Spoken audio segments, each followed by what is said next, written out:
Hello and welcome to lecture 1 of the Fiat Standard. In this lecture I'm going to be introducing the book, the Fiat Standard, as well as introducing this course and how this course is going to be structured. So, what is the Fiat Standard? Why write the Fiat Standard? So, as most of you probably know, I had first written a book called the Bitcoin Standard, which tried to explain and analyze Bitcoin, how it works, and the implications of the way that it works to the world monetary system and what would a world running on Bitcoin look like. So the obvious question after writing the Bitcoin Standard was, how will Bitcoin rise in a world in which we already have a monetary system, which is the fiat monetary system, which is predominant all over the world and being used in all countries of the world today? So in order to really understand how Bitcoin can rise and how Bitcoin can succeed, we need to understand what Bitcoin replaces, which is the fiat monetary system. And in order to do that, we need to study the fiat monetary system up close. So having written the Bitcoin Standard, which I thought was an attempt to study Bitcoin from first principles, an attempt to really explain Bitcoin to somebody who has no familiarity with Bitcoin and not much of a familiarity with economics in general, to just start by observing the properties of the system and then deriving the conclusions and the necessary implications of this. I thought it would make sense to do the same thing for fiat. Now, fiat has operated for 50 years. When I wrote this book, when it was published, it was the year 2021. That was exactly 50 years after 1971, which was basically the birth of the modern fiat monetary system, which was born when President Nixon severed the connection between the US dollar, the global reserve currency, and gold in August 15, 1971.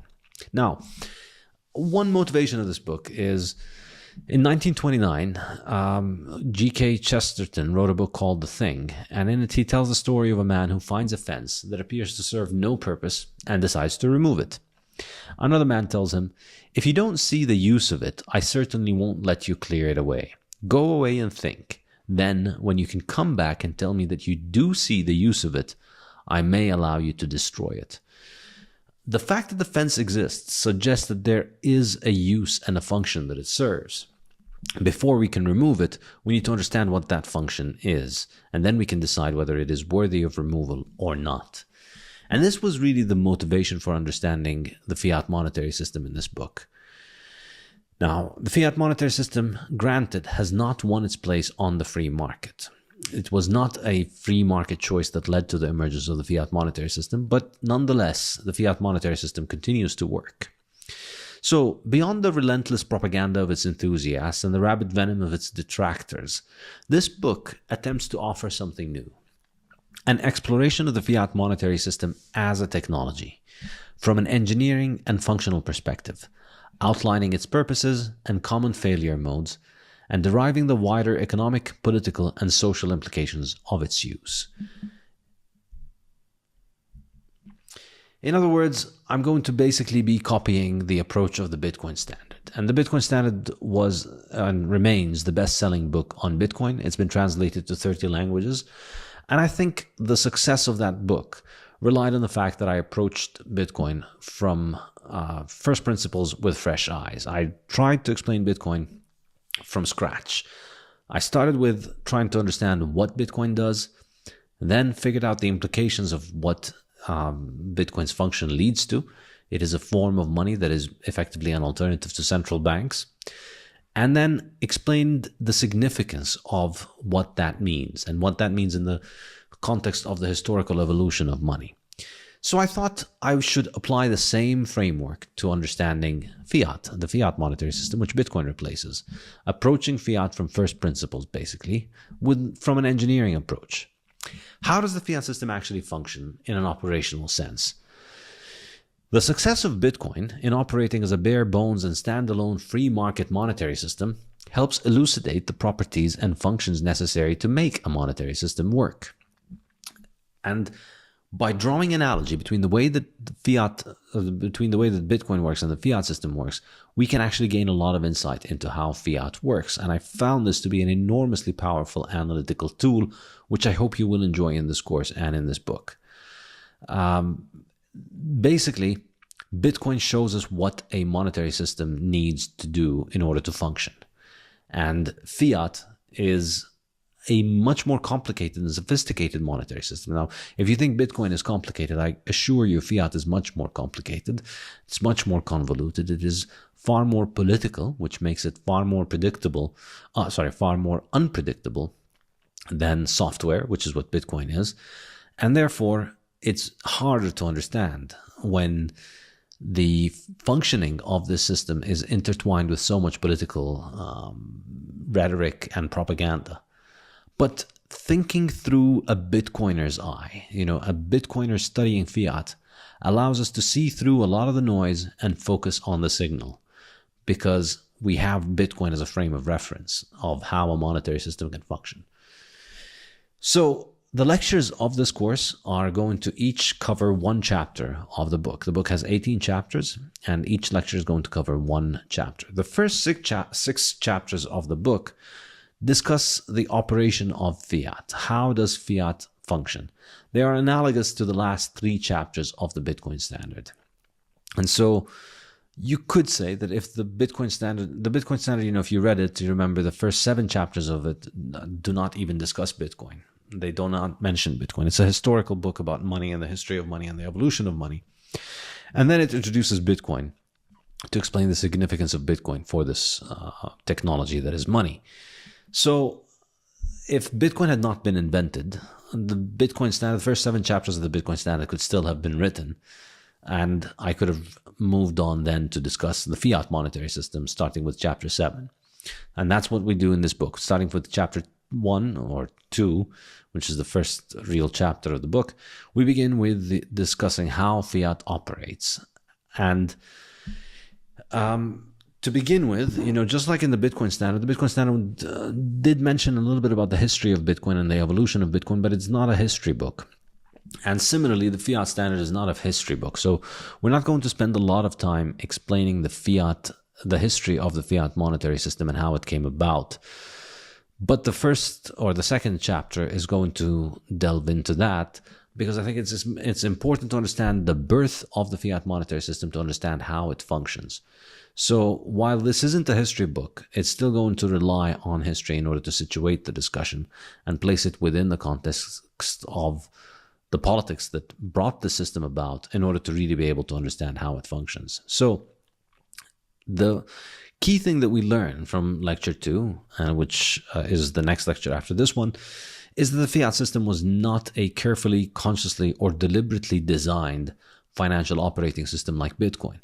Rather, it evolved through a complex process of compromise between political constraints and expedience in managing government default. I think this is an extremely important fact which you will not learn from modern textbooks of macroeconomics, which present the fiat monetary system as this amazing technological breakthrough that allowed us to break free from the shackles of the gold monetary system, which prevented governments from printing all the money that they could. I believe looking at how the fiat standard was born will completely dispel this myth. Once we've understood that, then we can move toward understanding how fiat actually functions. And so chapter 3 is fiat technology. How does fiat actually function under the hood?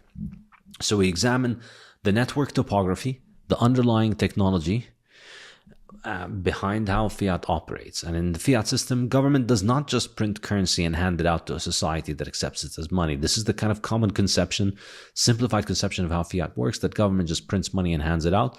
But it's not true. The vast majority of fiat money is not actually physical money. It's not printed into existence. It is lent into existence. It comes into existence when new loans are issued. So modern fiat money is far more sophisticated and convoluted in its operation than just handing out pieces of paper that the government prints.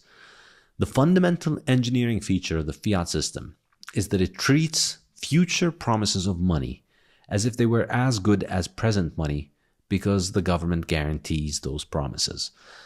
And keeping that in mind is going to be an enormously significant analytical tool in understanding fiat, understanding its evolution, understanding its future, and understanding how it interacts with Bitcoin.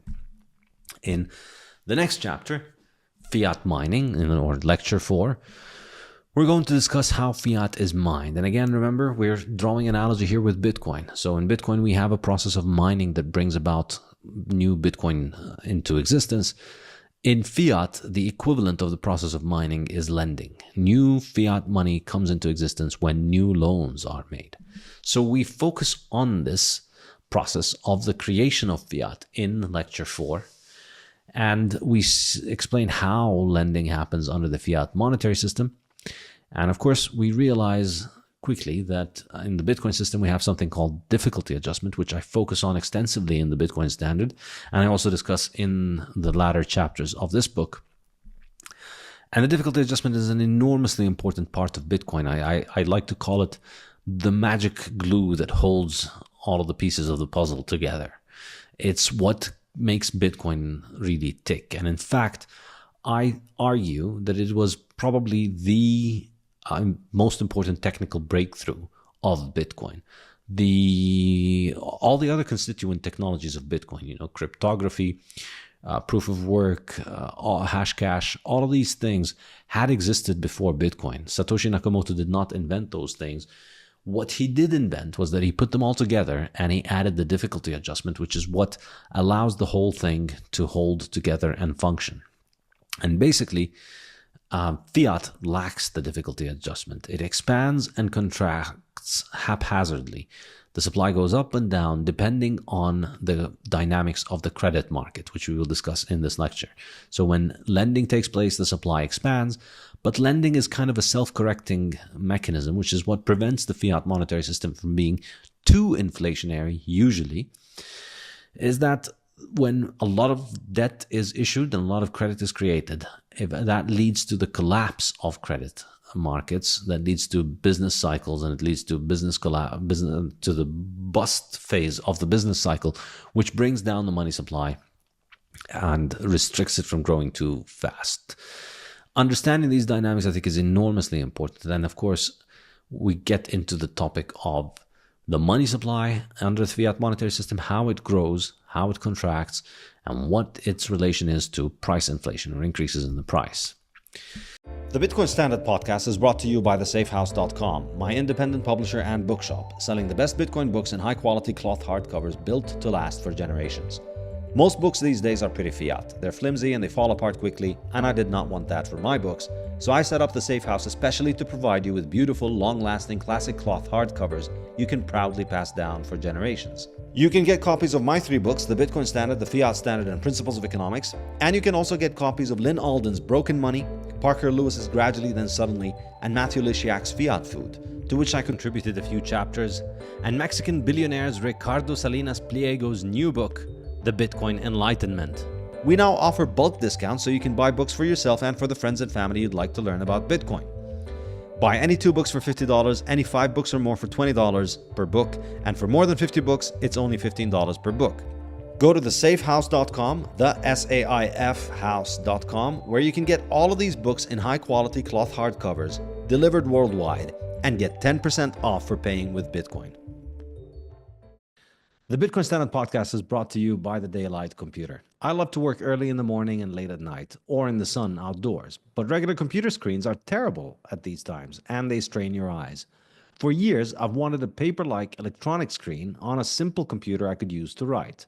I tried several models, but none were very good. Now, finally, Daylight have delivered a fantastic full-function tablet with a paper-like screen that's easy on your eyes and great for outdoor use. I've been using the Daylight computer to write my next book, and it is absolutely fantastic, and it has led me to invest in this company myself. Check out my interview with Anjan Kata in episode 249.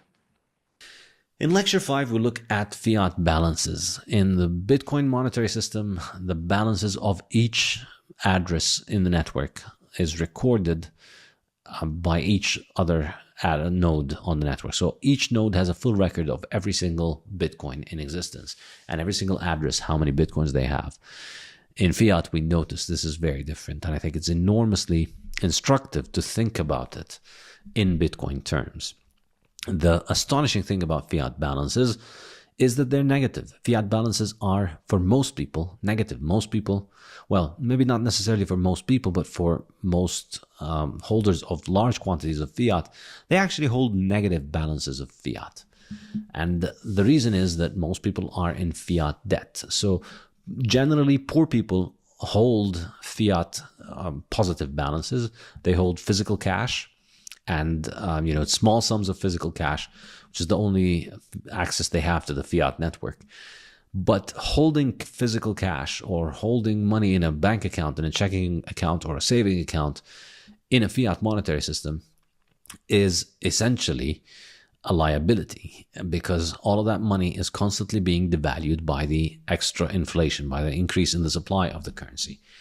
So people who have large amounts of money and wealth and income, they seek to get away from holding large balances of fiat, and instead they hold large negative balances. They borrow fiat, they have negative balances of fiat, and they use these negative balances in order to accumulate hard assets.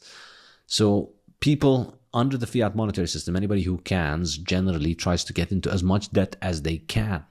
And understanding the mining process of fiat as lending helps us understand why everybody in today's world is in debt. I think this is an extremely powerful analytical tool. Once you understand that mining fiat is mining debt, creating debt is creating new fiat, it's analogous to how mining gold brings more new gold into the supply, or mining Bitcoin brings new Bitcoin into the Bitcoin supply.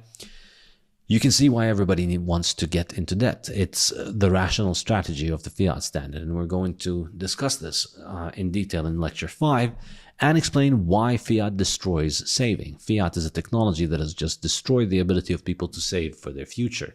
You can't save because saving is constantly getting devalued, and so you have to accumulate negative liabilities, basically, negative balances. You have to accumulate liabilities as much as you can. That's the rational way to benefit from the inflation and to not get robbed by the inflation. But of course, it destroys your ability to save and forces you to get into more and more debt and become more and more insecure. And that, I think, has enormous ramifications felt all across society, not just economic ramifications.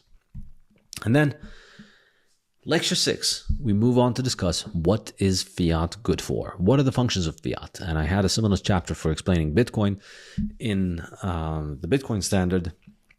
And I think in the fiat system, we can see there are three main benefits for the operation of fiat.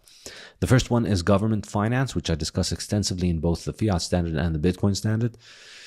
The second one is bank bailouts. And it's having a monetary system where the government is able to make money and issue it is extremely beneficial for the banking system, because it allows the banking system to continue to get into to issue all kinds of debt, and when irresponsibly issue large amounts of debt, and when that debt goes bad, and when these financial institutions are facing trouble, when they can't meet their liabilities, when they can't meet their financial obligations, they can count on the government to effectively generate more debt for them to bail them out. So it's an extremely effective technology for helping banks. It's an extremely effective technology for financing government spending. But when you think about it as a technology, and when you think about it with with an open mind, and to give the devil its due, and to try and think about the benefits of the fiat monetary system, I think there's one undeniable benefit which it has over the gold standard, and that is salability across space. Fiat allows you to move money across space very quickly compared to gold. And I think this is really the key engineering feature in the fiat monetary system that allowed it to replace gold. Now, granted, it did not replace gold in the free market. It was not a free market choice for people to switch from gold to fiat. But what made fiat function and succeed, in spite of the fact that it is highly inflationary, is the fact that it is quick and cheap to move it around the planet. So settling trade with gold involves shipping physical gold on boats and airplanes, which is enormously expensive and risky. But settling fiat payments is much easier. It involves a lot less cost and allows people to conduct more trade. And I think, in the Bitcoin standard, the analysis of the Bitcoin standard focused extensively on salability across time. So the idea of the stock to flow ratio, an idea of the increase in the hardness of money being a pivotal point about what makes money, I think still holds. However, in the fiat standard, studying fiat and trying to explain how fiat functions has really brought into focus for me the importance of salability across space. And so just like gold is better than government money at holding on to its value across time, government money is better than gold for holding on to its value across space. If you want to send a bar of gold across the Atlantic, and we get into the math and the discussion of this, generally you have to pay something like 0.5% of the cost of the gold bar to send it across the Atlantic, which is pretty significant cost. So basically sending a gold bar across the Atlantic 100 times or 200 times costs roughly the cost of the gold bar. And of course, if you want to verify it, the only way to truly verify it is to melt it down and recast it, which is extremely expensive as well. But sending fiat money across the Atlantic can be done much cheaper. So in a sense, I think, gold loses its value across space, fiat loses its value across time. And we will see later in the latter chapters of the book how this helps us understand Bitcoin's value proposition really well, because it's better than gold at moving value across time. It's better than fiat at moving value across space. Now, the second part of the book, chapters 7 to 12, Fiat Life, they examine the social, political, and economic implications of fiat money. Fiat increasingly divorces economic reward from economic productivity and instead bases it on political allegiance. This attempted suspension of the concept of opportunity cost makes fiat a revolt against the natural order of the world, in which humans and all other animals have to struggle against scarcity every day of their lives. I think the implications of this are enormous. And in chapters 7 to 12, before I get into Bitcoin, I take these 6 chapters to analyze how fiat's use over the last century has affected human society. And I discuss this across several facets of human society. In lecture 7, or chapter 7 in the book, we discuss fiat life, how fiat pervades individual and societal time preference. The impact on time preference for me is one of the most important. I think the hardness of money is like a control knob for individual and societal time preference. When people can expect their money to hold on to its value into the future, they are more confident about the future, and so they discount the future less, and so they value the future more, and so they think more and more about it, and they invest more in the future, and their actions are more future oriented. And you see that on an individual level, and you see it across society in all kinds of different phenomena. For instance, architecture. I discuss how architecture's evolution in the 20th century can really be understood as a function of rising time preference, and how fiat arguably affects this heavily. We can see it in the destruction of capital, how fiat incentivizes people to destroy capital, and we can see it in the family. Family is one of the longest-lived institutions of humanity, and it is one that requires a lot of sacrifice for the future. You discount the future less when you have a family to tend for. You have to have a low time preference, in a sense, in order to think about the family in the long run. And we noticed that in the 20th century, I think a big part of the reduction in the importance of the family can be understood as a consequence of the rise in time preference. Now, in chapter 8, or lecture 8, we look into fiat food, and this is a favorite topic of mine. Fiat money, again, and the whole idea behind these 6 chapters in the middle of the book, chapters 7 to 12, is ultimately money is one half of every transaction that people conduct among themselves, and one half of and a big part of the transactions that individuals conduct with their future selves. So when people trade, money is involved, and when people think about their future and when they act for their future, they are also thinking about money, because money is the most effective technology for providing for your future. So it's no exaggeration to say that money has a pervasive impact across society. And fiat money has, I believe, led to enormous complications in terms of impact on human diet and food production. Fiat destroys purchasing power of money, and it makes people unable to afford the healthy, expensive forms of food that they require for survival, and forces them to eat inferior, cheap junk food. The flip side of this is that by taking purchasing power away from people and providing that purchasing power to government, it incentivizes governments to tell people to eat the cheap industrial waste, because that makes inflation look better than it actually is. I think this is something that I try and document extensively in this chapter.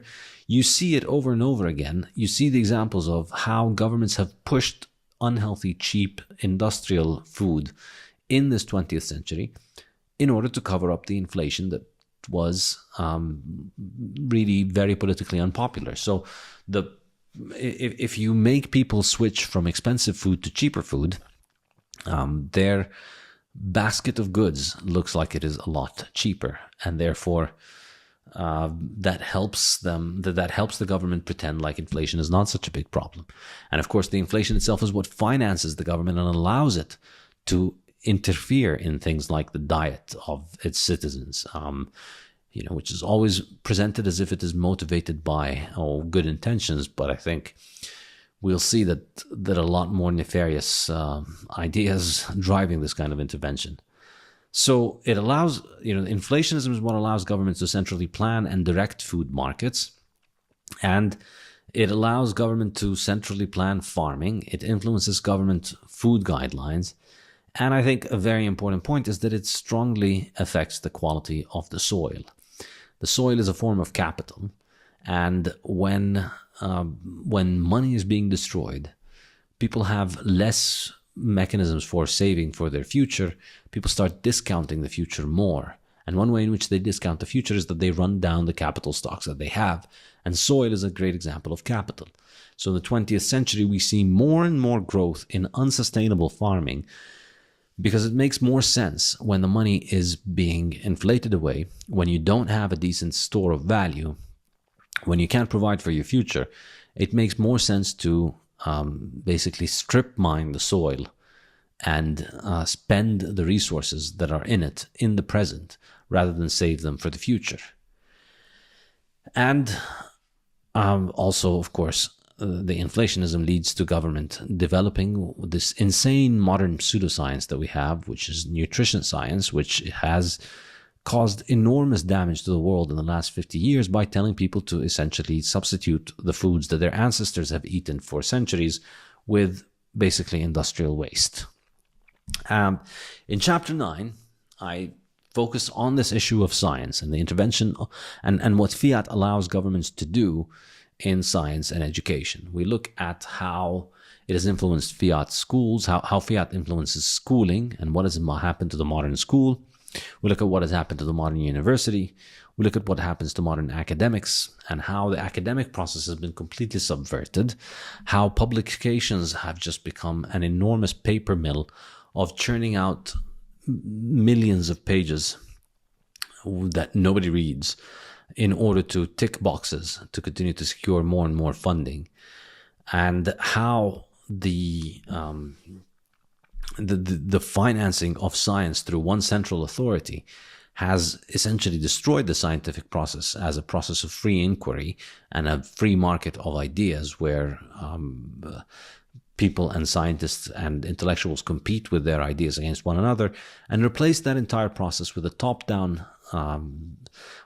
process of government selection and government subsidy and support, and government deciding what is science, what is accurate, and the implication of that to the emergence of an enormous number of really hysterical fields of inquiry where, because of the way the incentives work, scientists face no consequences for being wrong about anything.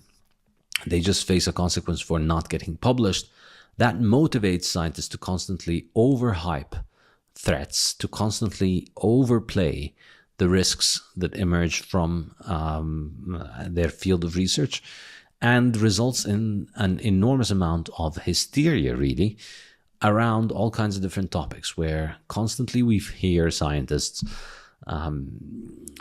getting into all kinds of detailed apocalyptic scenarios. And I think there's very good reasons to understand how the current structure of funding science leads to these things, and to begin to realize that, yeah, maybe this isn't just settled science, maybe this is distorted science. The Bitcoin Standard podcast is brought to you by CoinKite. CoinKite are my favorite makers of Bitcoin hardware. They produce the legendary Open Dime, the first Bitcoin bearer asset, as well as the reliable Cold Card hardware wallet, the excellent stainless steel seed plates for storing your seed phrases, and the block clock. Now, CoinKite have produced the Sats card, a card the size of a credit card which can store Bitcoin and works great as a gift. CoinKite have just produced a limited edition gorgeous Bitcoin Standard Sats card, which carries the Bitcoin Standard logo, and you can get it from coinkite.shop/Bitcoin Standard. Use the code Bitcoin Standard to get 5% off your purchase. This podcast is also brought to you by the Bitcoin Way, your professional Bitcoin IT team offering you personalized, secure, and comprehensive solutions for every step along your Bitcoin journey. The Bitcoin Way offer live concierge service to guide you with your Bitcoin cold storage, running your node, privacy best practices, inheritance planning, corporate strategy, and multi-sig solutions. They don't touch your coins, they guide you through the process of acquiring your coins and securing them. If you'd like to make your setup safer and more reliable, book a consult with them and see what they have to suggest. If you want to give someone the gift of Bitcoin, get them this professional service that will ensure they start off knowing exactly how to manage their coins and not lose them. Go to thebitcoinway.com and start Bitcoining more confidently. And that brings us to Chapter 10, which discusses fiat fuels and the impact that the fiat monetary system has had on the fuels and the energies that we use and the sources of energy that we use. So similarly, in Chapter 8 and Lecture 8, we discuss how fiat money leads to inflation, which increases the price of food, and government encourages people to substitute with cheap substitutes. Well, similar thing happens with fuels. Food and fuel are two very important expenses for most people, and they're very liquid markets with very fast turnover because people need to eat and consume fuels every day. And so the price is highly sensitive and highly responsive to increases in the money supply.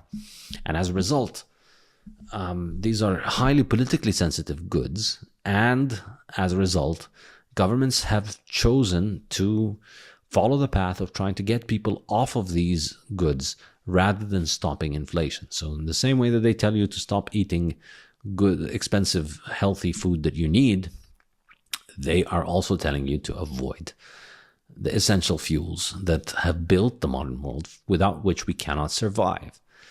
And, inflation allows them to finance all kinds of insane pseudoscience that finds problems with these kinds of fuels.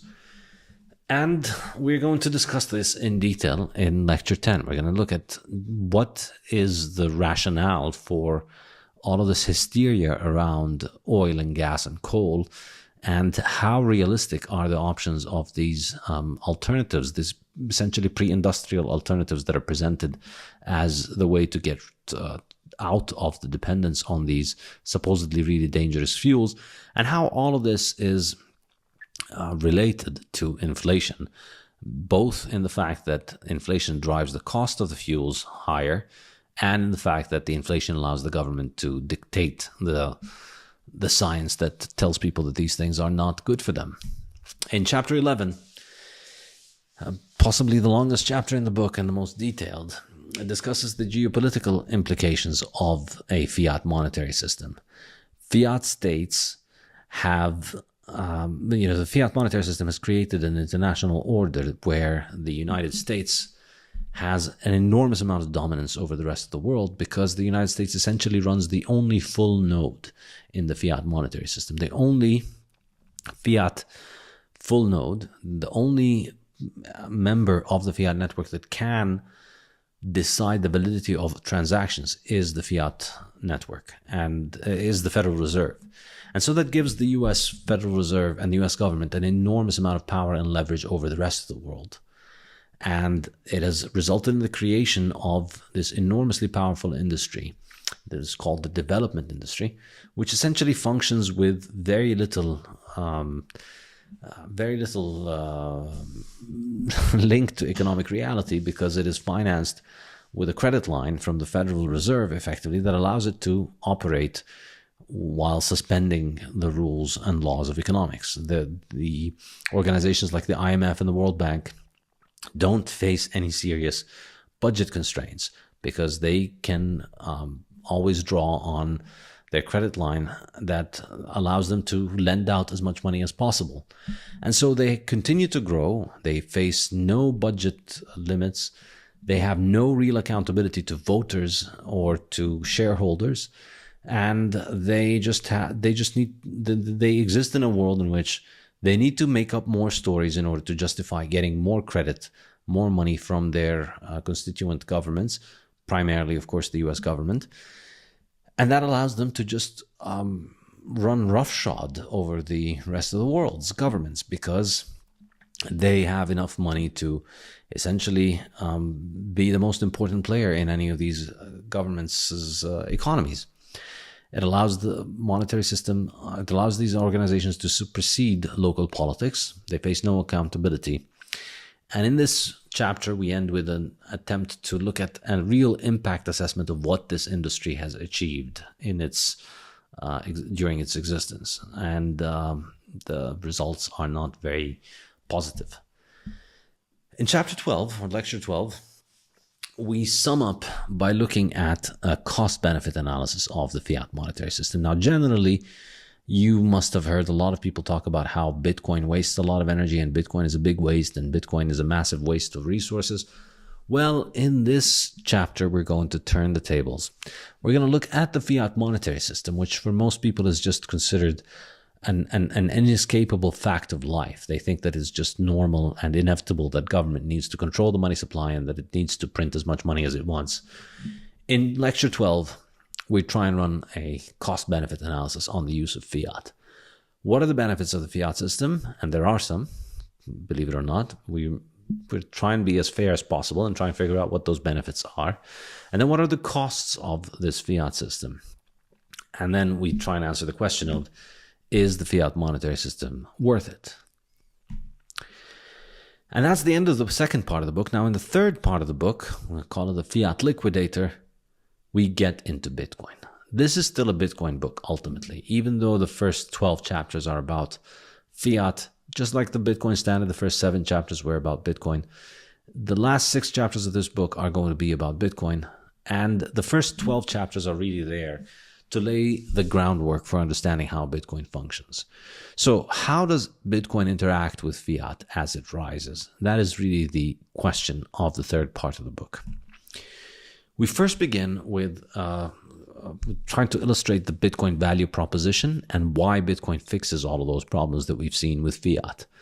And we discuss, we pick this up where we left off with the value proposition of fiat, salability across space. We said that the good thing about fiat is that it has salability across space. Well, in this chapter, we begin with understanding what Bitcoin can offer us in terms of salability across space.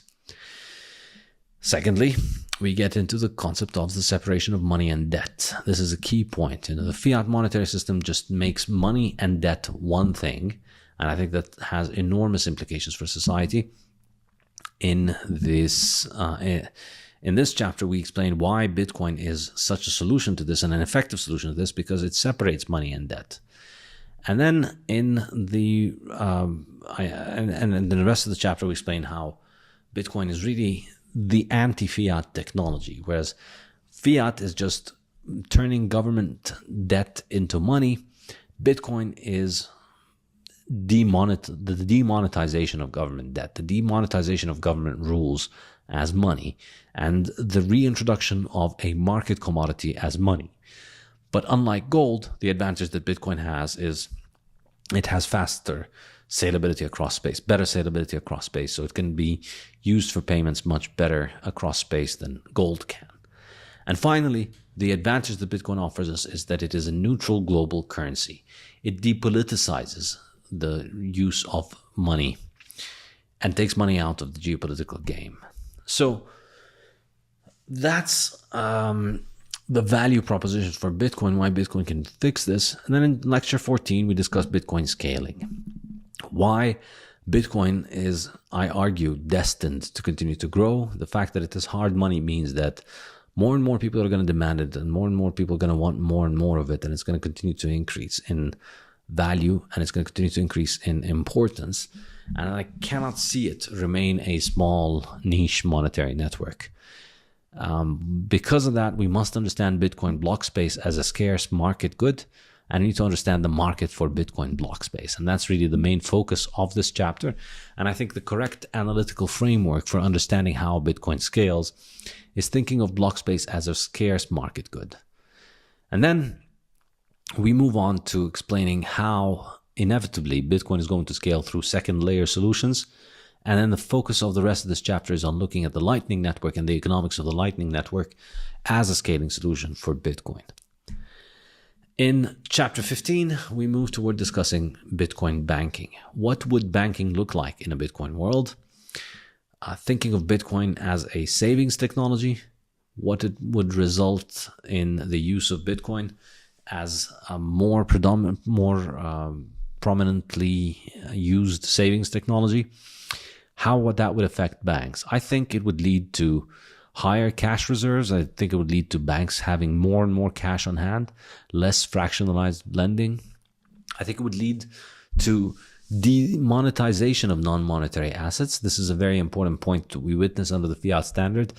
Because fiat is not a good form of saving for the future, people resort to saving in all kinds of other non-monetary assets. And so people overinvest in real estate, they overinvest in art, they overinvest in stocks, bonds, and all kinds of other instruments, not because they want to own the real estate or they need it, or because they want to own the art and they need it, not because they believe in the companies that they're investing in and they've studied them, not because they believe in the governments or companies whose bonds they're buying.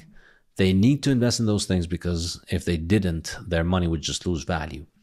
So we witness an enormous amount of misallocation of capital into all of these non-monetary assets simply as a form of saving, because people don't have a good form of saving in the fiat monetary system.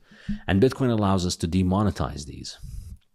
Bitcoin allows us to go back to saving in money, having a form of money perform the function of saving.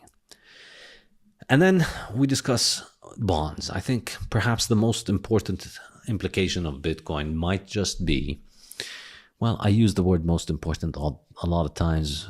Maybe there are others, but one of the most important implications of Bitcoin is the implication that it is likely, in my opinion, to destroy the bond market. And I make the case for why I think Bitcoin will likely destroy bonds as a financial instrument. And then we discuss why I think Bitcoin is likely to lead to equity finance dominating credit finance. I think the reason for that really comes down to the fact that a lot of the demand for debt is the fact that debt is monetized, and that's what incentivizes people to get into debt and to get into bond, because it's a way of issuing new money. But when you take that away, I think we're going to witness a return to equity finance, and we discuss this in more detail in lecture 15. In lecture 16, we discuss Bitcoin and energy markets, and I think this is an enormously important topic. Bitcoin has very profound impacts on the energy market, and the process of understanding Bitcoin monetization through the mining process is, I think, deeply significant for Bitcoin and for energy markets. And understanding the difficulty adjustment is key to understanding how Bitcoin operates and why it functions primarily by consuming electricity that has roughly zero opportunity cost that people would not be using otherwise. So we look at the implications for the Bitcoin energy mix. What are the energy sources that are likely to be utilized in order to make Bitcoin happen? And we look at the implications for energy market. Effectively, I argue that Bitcoin is a huge incentive for the development of cheap, reliable energy, which I think is an enormously important thing in light of the issues discussed under the chapter of fiat fuels in chapter 10 about the destruction of the reliable energy sources through inflation and through modern pseudoscientific hysteria about the dangers of these fuels that is basically destroying the essential infrastructure that we need for our modern life. Bitcoin is effectively a lifeline for these energy sources because it's just a massive global bounty to the production of cheap energy. In chapter 17, we do a cost-benefit analysis for Bitcoin. How much does Bitcoin cost? What are the benefits of Bitcoin? And is Bitcoin worth it? So similar to the cost and benefit analysis that we did with fiat, we do something similar with Bitcoin in lecture 17. And finally, chapter 18 is really the culmination of the whole book. Can Bitcoin fix this? And then the point of all of the analysis of all of the ways of analyzing fiat, analyzing how it functions, analyzing the impact it has on fiat life and how Bitcoin is an alternative to it, is to get us to this point of analyzing how Bitcoin rises in a fiat world. So can Bitcoin be stopped? Can a return to a gold standard stop Bitcoin? What happens if it doesn't? I think the point is, if Bitcoin can't be stopped, and if Bitcoin won't be stopped by a gold standard, then we need to start thinking seriously about the implications of the rise of Bitcoin. And I think the most common conception is that Bitcoin will lead to hyperinflation, but I make the argument that that's not the case. Bitcoin is more likely to be a debt jubilee than a hyperinflation. And if we do get hyperinflation, I don't think Bitcoin is going to be the cause of the hyperinflation. The hyperinflation will just come along because, individual central banks and governments will abuse their currency and bring about hyperinflation. But Bitcoin is our way out of this, and it's the way to fix it, because remember, fiat monetizes debt.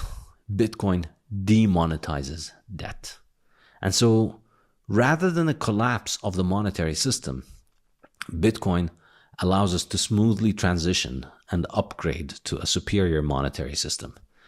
And that, I think, is an enormously significant point. And that's really the punchline of the whole book. If you understand fiat money as debt, Bitcoin brings us back to monetizing a hard asset. The problem with the current fiat monetary system is that we can't keep making more debt. We're running out of things to collateralize and to make debt out of. And so as a result, we're constantly, we were witnessing the value of the money decline, and people are unable to find a medium to save. They're unable to find ways of transferring value into the future. But Bitcoin provides just that, and it doesn't, while also reducing the demand for the debt creation. As people start holding more Bitcoin, they need to issue less debt, they need to borrow less, and that leads to less and less money creation. So generally people think of Bitcoin as being the driver of hyperinflation because it will reduce demand for the dollar. But what I try and make in this book, the original point that I think I'm making in this book, is that Bitcoin also destroys the supply of dollars. It destroys the ability of the governments around the world to make more money because it undermines the need and the demand for credit. It undermines the demand for government bonds. It undermines the demands for people to take out loans, and it undermines the demands for people to invest in loans. And as a result, it can help us unwind the fiat bubble. It can help us really take apart the fiat house of cards, one pyramid at a time. We, just like a house of cards will have two cards leaning on each other, think of it as the supply and the demand for fiat debt. Well, Bitcoin reduces the supply of fiat by taking away the incentive for people to get into debt, and it reduces the demand for fiat by offering people a better money to hold. And I think as both of those things happen, we could avoid a catastrophic collapse of the fiat monetary system. Instead, it'll just be more and more of an upgrade, particularly as the vast majority of people don't hold positive balances of fiat. Well, maybe not the vast majority of people. The vast majority of wealth in this world is held by people who have negative balances of fiat. So if the value of fiat continues to collapse, the richest, most powerful entities and people in the world benefit from this because they are short fiat because they are in debt. And so as Bitcoin continues to rise, it can offer us the way out of this. But then I finished the chapter by discussing why the rise of central bank digital currencies can actually change everything about this analysis. That is basically a short, brief overview of the 18 lectures of this course and the 18 chapters of the book, The Fiat Standard. I hope you enjoyed this, and I hope you will join me in this course available for members of Saifedean.com. So subscribe now, join as a member of Saifedean.com, and you'll be getting one lecture of this course once a week, presented in this format that you see here. And you will also be able to join our seminar discussions where we discuss these lectures in detail. Thank you very much.